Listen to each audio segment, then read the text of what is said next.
Fala, meu povo, fala, amados da primeira série.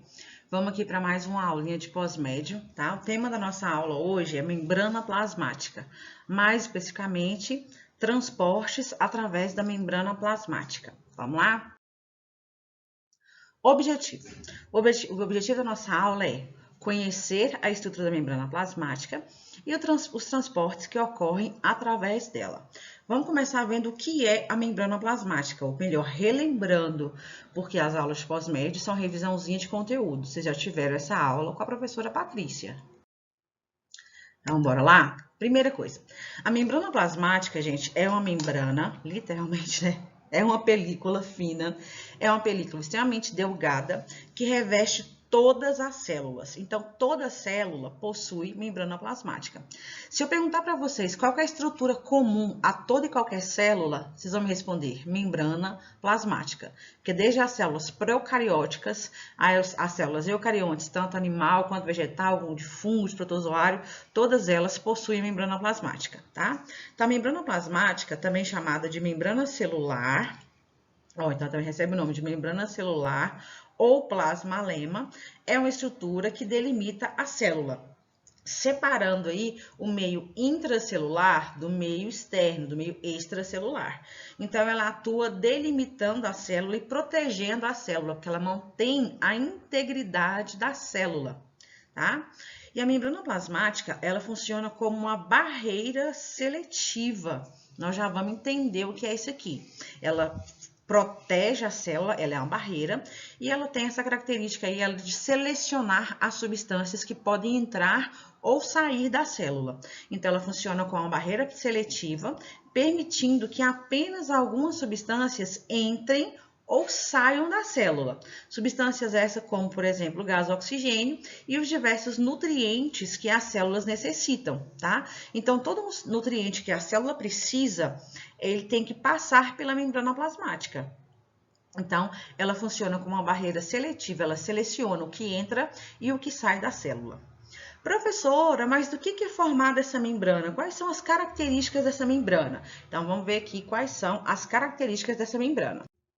Então, primeiro, a membrana plasmática ela é constituída de lipídios e proteínas. Ela tem constituição lipoproteica, dentre outras substâncias. Também a gente encontra aí glicoproteínas, que são proteínas conjugadas com carboidratos. Na membrana plasmática das células animais, a gente encontra moléculas de colesterol, tá? Mas a base da membrana plasmática são lipídios e proteínas. Então, ela tem constituição lipoproteica. E não é qualquer lipídio, não. O lipídio que compõe a membrana plasmática é da classe dos fosfolipídios. São lipídios complexos que possuem uma molécula de fósforo na sua estrutura, por isso que ele chama fosfolipídio. A gente viu isso lá em biomoléculas, lá em lipídios, nós vimos que existe uma classe de lipídios chamada de fosfolipídios. Então, os lipídios que compõem a membrana plasmática são os fosfolipídios, tá bom? O modelo que representa essa membrana plasmática é chamado modelo do mosaico fluido, e ele foi proposto por Nicholson e Singer em aqui, ó, 1972, tá? Então, na década de 70, dois cientistas, o Jonathan Singer e o Garth Nixon, eles descobriram aí esse modelo da membrana e propuseram, né, para toda a comunidade científica, o modelo chamado modelo do mosaico fluido. Vamos ver mais um pouquinho sobre as características e já já eu mostro o modelo para vocês. Então, quais são as características da membrana? Primeiro, ela é semipermeável. Como assim? Ela não é permeável a toda e qualquer substância. Então, não é toda e qualquer substância que consegue passagem livre pela membrana. Não é toda e qualquer substância que entra e sai da célula a bel prazer. Não, a membrana eu costumo falar que ela é chata. Ela é semipermeável e ela é seletiva. Então, ela é enjoada. Ela seleciona muito bem o que entra e o que sai da célula. Então, ela é semipermeável, ela é seletiva, ela é elástica, extremamente flexível, ela é fina, extremamente delgada, tá? E ela é porosa. Como assim porosa? Ela possui poros, ela possui buraquinhos, ela não é contínua, ela é descontínua. Então, esses poros, esses buraquinhos, é por eles que algumas substâncias entram e é por eles que algumas substâncias saem. Então, pelo fato dela ser porosa, ela permite a entrada e a saída de substância das células. Mas, como eu falei, não é bagunçado, porque ela é seletiva, ela seleciona o que entra e o que sai, e ela é semipermeável, ou seja, ela não é permeável a toda e qualquer substância. Devido ao fato, né, dela ser porosa, seletiva e semipermeável, ela permite aí a entrada e a saída de substâncias. Vamos ver só um resuminho aqui, ó, da membrana plasmática. Primeiro, funções. Ela protege a célula, então ela delimita a célula e mantém sua integridade, ela protege a célula. E ela tem uma permeabilidade seletiva, permitindo a entrada e a saída de substâncias da célula. Beleza. Composição química, lipídios e proteínas. É qualquer lipídio, professora? Não, como eu falei, são os fosfolipídios. É um grupo de lipídio específico. Então, são os fosfolipídios que compõem essa membrana, tá? Propriedades, ela é elástica, ela é seletiva, ela é flexível, ela é semipermeável e ela tem uma grande capacidade de regeneração, tá? Então, essas são aqui as funções, a composição química e as características gerais dessa membrana plasmática. Aqui, ó, a gente tem o modelo da membrana plasmática, tá? Esse modelo, como eu falei, denominado modelo do mosaico fluido, tá bom? Proposto por Nichols e Singer na década de 70. O que é um mosaico? É uma mistura, fluido, de fluidez. Por que chama modelo do mosaico fluido? Porque as moléculas de proteínas que estão presentes nessa membrana, elas conseguem se deslocar por entre as moléculas de lipídio. Então, elas se movimentam por entre as moléculas de lipídio. Por isso que esse modelo é chamado modelo do mosaico fluido. Ah, então, aqui, ó, isso aqui que parece uma salsicha é uma proteína. Isso aqui é uma proteína, tá? As proteínas estão imersas em meio às moléculas de lipídio. Essas bolinhas com as perninhas aqui, ó, são as moléculas de lipídio. Lembrando que isso aqui é um fosfolipídio. Os fosfolipídios, eles têm uma característica muito interessante, tá? Ele tem duas porções, então é a bolinha com as perninhas.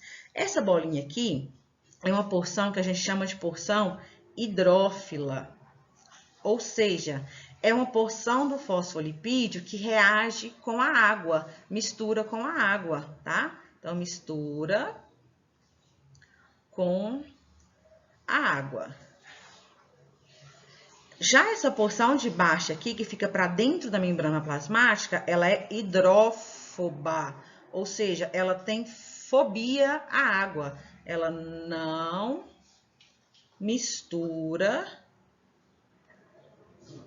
com a água. Então, dizemos que os fosfolipídios, eles têm uma propriedade que é uma molécula chamada de anfipática. Não é antipática, não, tá? É anfipática, alguns autores chamam de anfílica, né? Quer dizer que é uma molécula que ela é ao mesmo tempo polar e apolar. Essa parte hidrófila que mistura com a água é a parte polar da molécula de fosfolipídio. Essa parte hidrófoba que não mistura com a água é a parte apolar do fosfolipídio. Então, a membrana plasmática, ela é de constituição lipoproteica, ela é formada por lipídios e proteínas. Esses lipídios são de uma classe específica chamada de fosfolipídios. Um fosfolipídio é uma molécula que apresenta uma porção polar e uma porção apolar. O modelo chama modelo do mosaico fluido, porque as proteínas que estão entre as moléculas de lipídio, elas não são fixas, elas estão mergulhadas entre as moléculas de fosfolipídios. Aí elas conseguem se movimentar, tá bom? Por isso que chama modelo do mosaico fluido. Foi proposto por Nichols e Singer lá na década de 70, tá? Eu coloquei uma outra anotaçãozinha aqui, ó, que é o que eu acabei de falar com vocês, tá bom? Que a membrana possui uma porção hidrofílica ou hidrófila, que corresponde à camada de fosfolipídio mais externa, que é uma porção polar, e uma porção hidrófoba, tá? Que é aquela parte interna, que não reage com a água, beleza? E eu acabei de falar isso aqui, eu vou até tirar essa anotaçãozinha aqui no finalzinho da aula, porque ela não está cabendo aqui. Eu vou tirar e vou deixar só a minha anotação, que fica mais fácil para vocês. Continuando. Como a membrana plasmática ela é porosa, seletiva e semipermeável, como eu disse para vocês, ela permite aí a entrada e a saída de substâncias da célula. Então, existem aí os transportes através da membrana plasmática. São 3 grupos de transportes. Número 1, transporte passivo. Número 2, transporte ativo. Número 3, transporte em quantidade. Alguns autores chamam de transporte em bloco. Transporte passivo não gasta energia, tá? O transporte ativo gasta energia. E o transporte em quantidade, que é o transporte em grandes moléculas, pode gastar ou não energia, tá? Então, transporte passivo não gasta energia. Transporte ativo gasta energia. O foco da nossa aula de hoje são os transportes passivos. Então, vamos lá. Transporte passivo, conceito. O transporte passivo consiste aí na passagem de substâncias através da membrana plasmática de um meio mais concentrado para um meio menos concentrado, com o intuito de fazer o quê? Igualar a concentração de substâncias no meio extra e intracelular. Para esses meios mais concentrado e menos concentrado, a gente tem termos dentro da biologia, tá bom? Então, quando um meio é muito concentrado em alguma substância, chamamos ele de hipertônico. É só pensar que hiper quer dizer muito. Quando um meio é pouco concentrado em alguma substância, chamamos de hipotônico. É só lembrar que hipo quer dizer pouco. Então, o transporte ativo consiste na passagem de substâncias de um meio hipertônico em alguma substância para um meio hipotônico. Como as substâncias saem de um meio hiper para um meio hipo, isso não dá trabalho para a célula. A gente fala que é a favor do gradiente de concentração. Como não dá trabalho para a célula, como é a favor do gradiente de concentração, nesse tipo de transporte não há gasto de energia. Então, transporte passivo é o transporte de substâncias do meio hiper para o meio hipotônico. Ou seja, é a passagem de substâncias de onde tem mais para onde tem menos, com o intuito de igualar. Então, dizemos que ele ocorre a favor. Ele ocorre a favor do gradiente de concentração, tá? Como assim a favor do gradiente de concentração? Porque está saindo de onde tem mais para onde tem menos, com o intuito de igualar, tá bom? Então, o transporte passivo é um grupo de transporte que consiste na passagem de substâncias de um meio hipertônico para um meio hipotônico. Então, ele ocorre a favor do gradiente de concentração, sem gasto de energia. Dentro de transporte ativos, nós temos exemplos, são exemplos de transporte passivo, a difusão simples, a difusão facilitada e a osmose. Então, existem aí 3 tipos de transporte passivo, difusão simples, difusão facilitada e osmose. Vamos falar um pouquinho sobre cada um deles. Difusão simples. A difusão simples, olha o nome, ela é simples. É um processo natural, é um processo espontâneo, ocorre naturalmente através da membrana plasmática, sem o auxílio de nenhuma substância da membrana. Ela só ocorre, tá? Então, a difusão simples consiste na passagem de substâncias do meio hipertônico para o meio hipotônico, sem gasto de energia e sem auxílio de nenhuma estrutura da membrana plasmática. A gente tem como exemplo, vou dar um exemplo aqui para vocês de difusão simples, a hematose. Para quem não sabe o que é hematose, são as trocas gasosas que ocorrem entre os nossos pulmões e a célula sanguínea. É isso aqui, ó. Inspira, expira. Quando você inspira, você enche as suas células pulmonares de oxigênio, certo? Esse oxigênio, ele vai passar das suas células pulmonares para as células sanguíneas. Por quê? Você encheu a célula pulmonar de oxigênio. Aí lá nos pulmões tem estruturas chamadas de alvéolos, são uma espécie de bolsinhas de ar. Então as células dos alvéolos estão lá cheias de oxigênio. E grudada assim nos alvéolos, ó, cobrindo os alvéolos, tem um monte de vaso sanguíneo, onde está circulando o sangue. Então as células pulmonares estão cheias de oxigênio, as células sanguíneas estão com pouco oxigênio. Então esse oxigênio vai passar naturalmente por difusão simples da célula sanguínea para a célula pulmonar.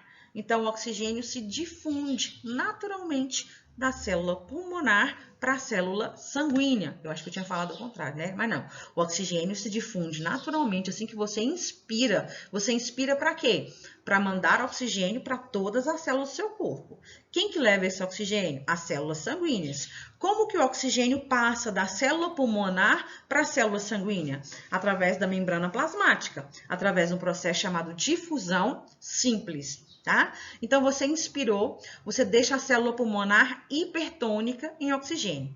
O sangue que está passando ao lado daquelas células pulmonares está com pouquíssimo oxigênio, porque ele já circulou pelo seu corpo e já deixou aquele oxigênio. Então, o sangue passa pelos pulmões, recolhe aquele oxigênio e vai levar para as células naturalmente. Tá bom? Então, as trocas gasosas entre células pulmonares e células sanguíneas é um exemplo de difusão simples, tá?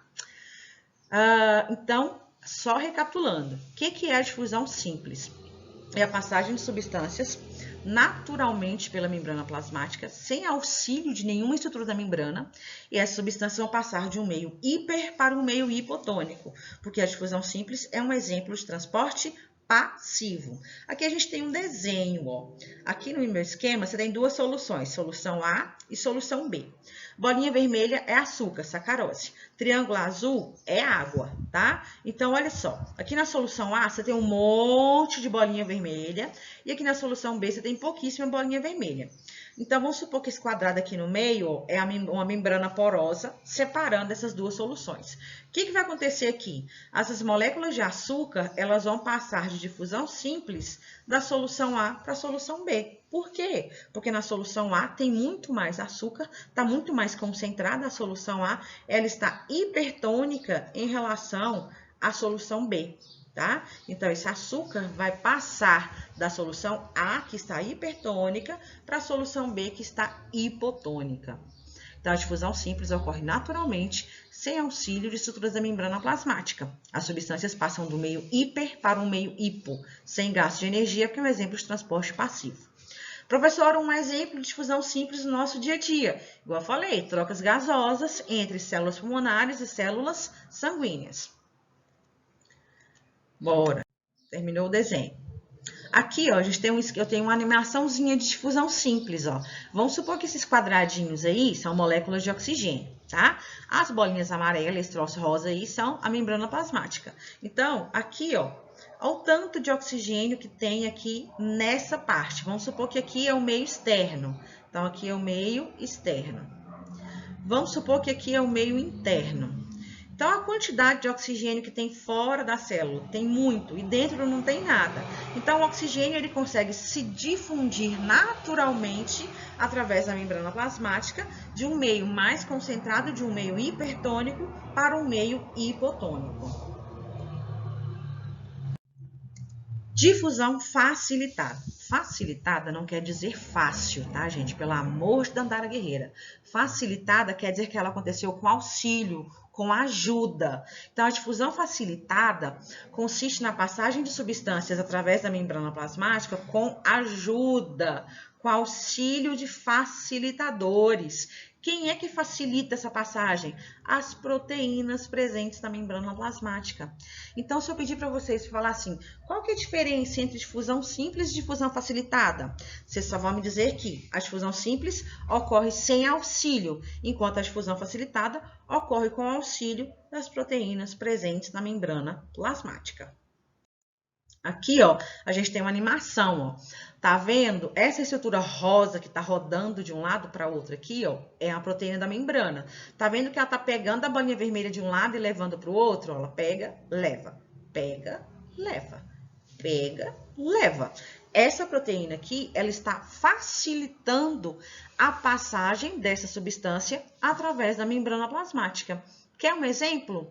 A entrada de glicose na célula, tá? Quando as nossas células necessitam de glicose, de açúcar, que é o combustível para a célula, a glicose é uma molécula grande que ela não consegue passar por difusão simples, naturalmente pela célula. Então, as moléculas de proteína vão auxiliar as moléculas de glicose a entrar ou a sair da célula.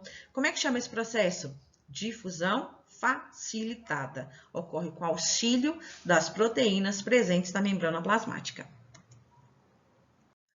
Continuando aqui, o último exemplo de transporte passivo é a osmose. Galera, por favor, falou em osmose, vocês só vão lembrar de uma palavra: água.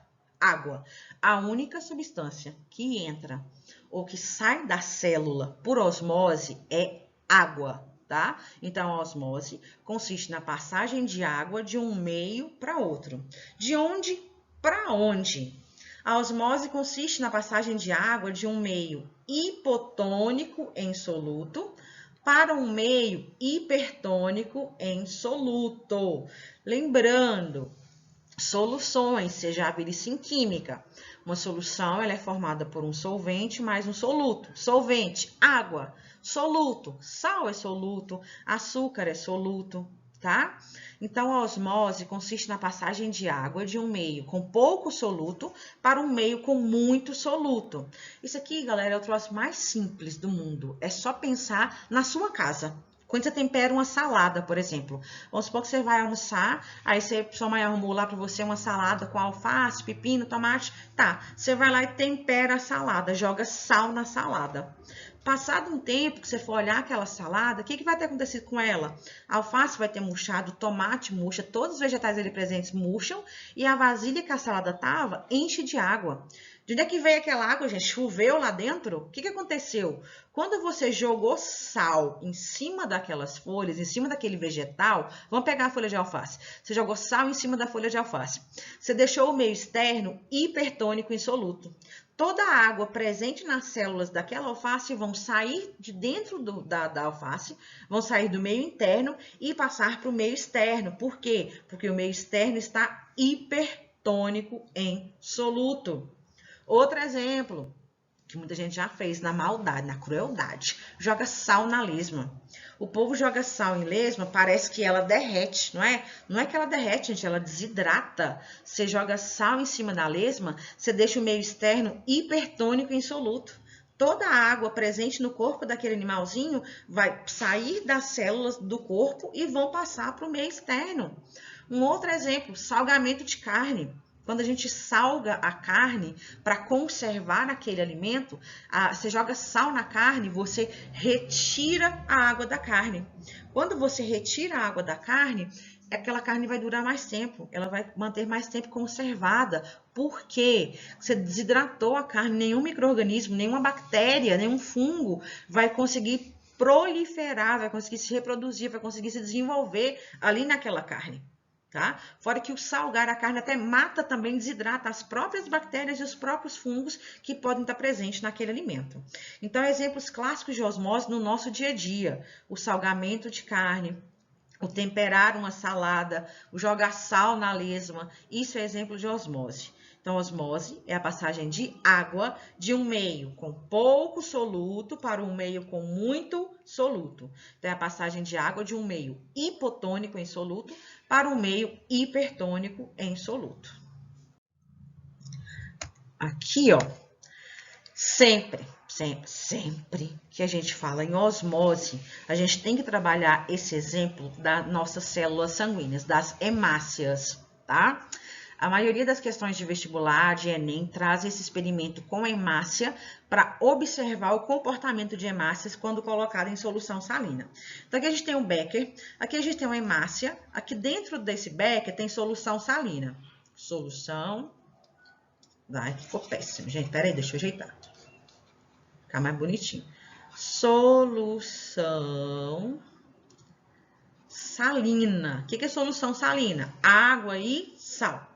Pegou um becker, colocou uma hemácia na solução salina. Aqui, ó, a hemácia não sofreu alteração de volume. O volume da célula não mudou. Por quê? A mesma quantidade de água que entrou na célula saiu. Quando você coloca uma hemácia em uma solução e ela não altera o volume, dizemos que aquela solução é um meio isotônico. Iso vem de igual. Quando dizemos que um meio é isotônico, quer dizer que ele apresenta a mesma concentração de substâncias que a célula. Então, isotônico, iso vem de igual, mesma concentração, tá? Então, o meio isotônico é um meio que apresenta a mesma concentração de soluto que a célula em questão. Agora, vamos ver o próximo. Vou tirar daqui porque eu coloquei em cima, né? Ó, quando colocado em meio isotônico, o que acontece com as hemácias? Não acontece nada com as hemácias, pois a concentração de soluto no interior da célula é igual à do meio. Então, meio isotônico. Isotônico. Iso quer dizer igual, mesma concentração de soluto. Mesma concentração, tá? Próximo.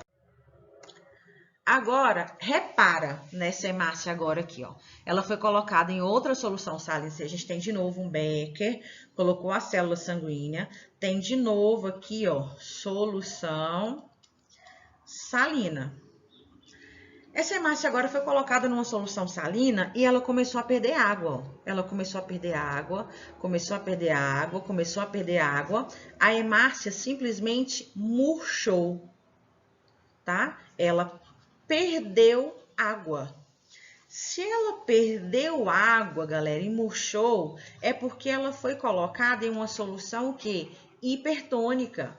Então, uma hemácia, uma célula sanguínea, quando colocada em solução hipertônica, em solução muito concentrada em soluto, ela perde água para o meio e murcha, tá? Então, em meio hipertônico, a célula murcha. Por que ela murcha? Porque ela perde água, beleza?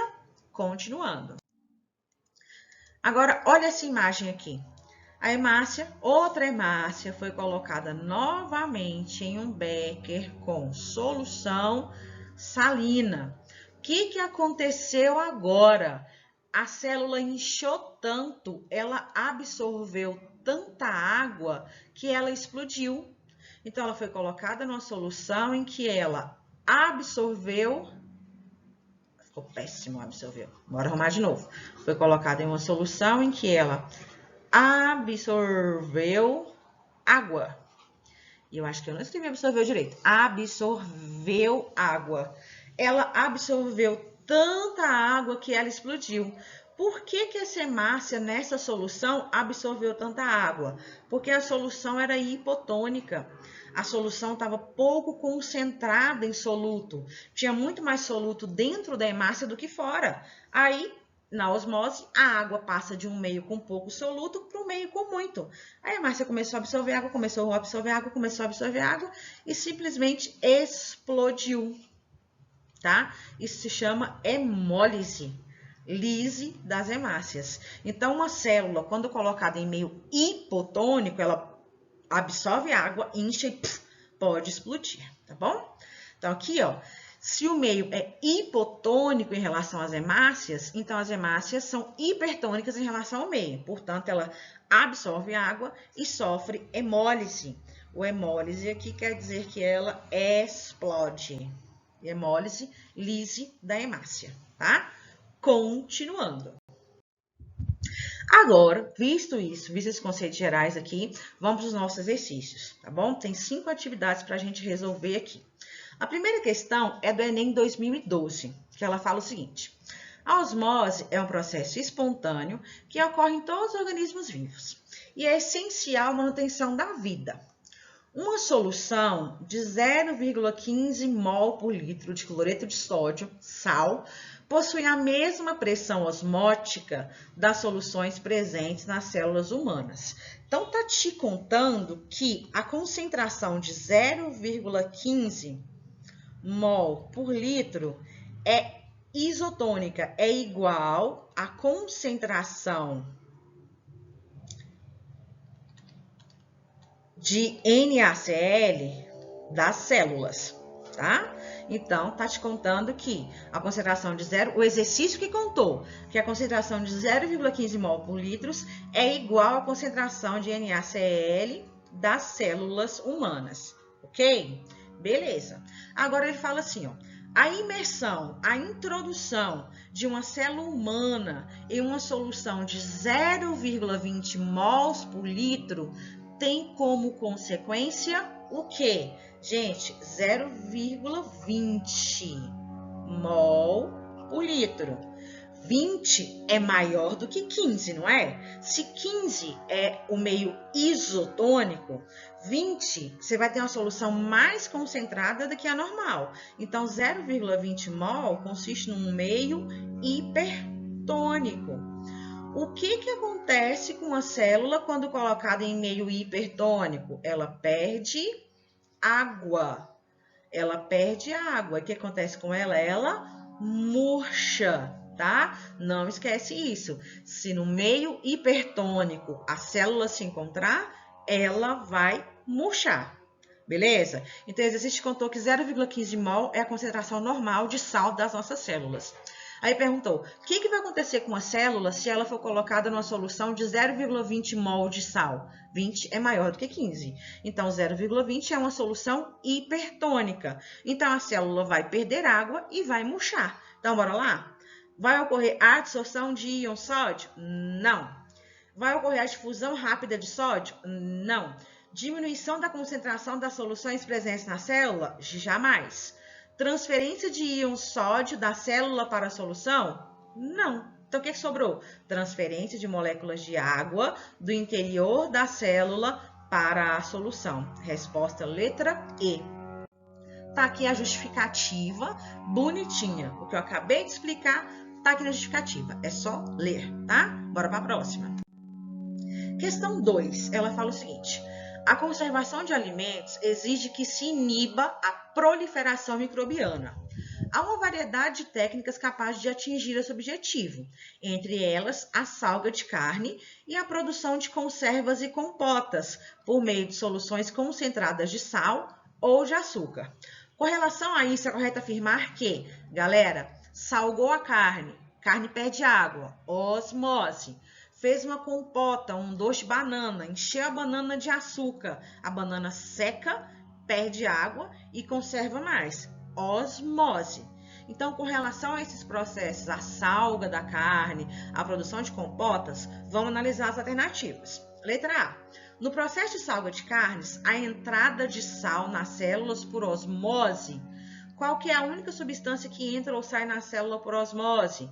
Água, certo? Então, a letra A tá falsa. Letra B. Eu vou fechar a câmera aqui, senão eu não vou conseguir ler a letra D, tá? Só um minutinho que já volto. Tô tentando fechar, gente. Pera aí, câmera, fecha. Não consegui fechar, deixa pra lá. Letra B. No charque, a salga impede o crescimento de fungos como o Clostridium botulinum. O Clostridium botulinum não é um fungo, é uma bactéria, tá? Então, a B tá falsa. Letra C. Ao armazenar uma lata de pêssego em calda a temperatura de 0 grau, haverá congelamento. Vai ter muita água ali dentro do pêssego, ele vai congelar, entendeu? Só que 0 grau, devido ao açúcar, mentira, gente, devido a ser uma solução, devido a ter açúcar, não vai congelar com 0 grau. Você vai ter que ter uma temperatura menor que 0 grau. Tá falsa também. Sobrou a letra E. Numa salmoura concentrada, as células de micro-organismos perdem água, ficando murchas ou desidratadas. Verdadeiro. Tá? Numa salmoura, uma solução de água com sal muito concentrada, tanto as células dos micro-organismos que podem estar presentes na carne, quanto as células da carne vão perder água para o meio. Então, a resposta é a letra D de dado. Então, aqui, ó, resposta é a letra D. No salgamento, numa salmoura e no charque, o sal deixa a carne ou outro alimento hipertônico em relação aos micro-organismos, que perdem água por osmose e morrem, tá? Próxima questão. Questão 3. Vem aqui o caso das hemácias, que a gente acabou de falar agora mais cedo. Então, ó, as hemácias são usadas para se entender e verificar o transporte de nutrientes através de membranas. A fim de demonstrar o processo de osmose, uma professora levou seus alunos ao laboratório e colocou algumas hemácias em 3 tubos de ensaio, contendo uma solução de cloreto de sódio, sal de cozinha, com diferentes concentrações. A seguir, está descrito o que ocorreu com as hemácias transcorrido um determinado tempo. No tubo 1, as células enrugaram, elas murcharam. Se elas murcharam, é porque elas perderam água.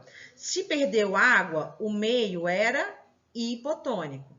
No tubo 2, elas permaneceram normal, meio isotônico. Permaneceu normal porque a mesma quantidade de água que ela perdeu, ela ganhou. No tubo 3, ela rompeu, ela explodiu. Se ela explodiu, é porque ela absorveu água. Se ela absorveu água, é porque esse meio aqui, ó, era hipotônico, tá? Mentira. Aqui era hiper, gente, desculpa. Aqui, ó, se perdeu água, é porque o meio aqui era hipertônico, perdão. Se aqui ela explodiu, é porque ela absorveu água. Se ela absorveu água, é porque o meio aqui é hipotônico, tá? Então, ó, tubo 1, hemácia enrugou, murchou, perdeu água, meio hipertônico. Tubo 2, não aconteceu nada, meio iso. Tubo 3, ela explodiu, absorveu água, meio hipo. Então, a partir dessas informações, assinale a alternativa que expressa corretamente a concentração da solução de cloreto de sódio nos 3 tubos. O 1 é hiper, então a letra A está correta? Não. B, tubo 1, hiper, beleza. Tubo 2, iso, beleza. Tubo 3, hipo, ó, já achamos a resposta. Letra B de bocó, beleza?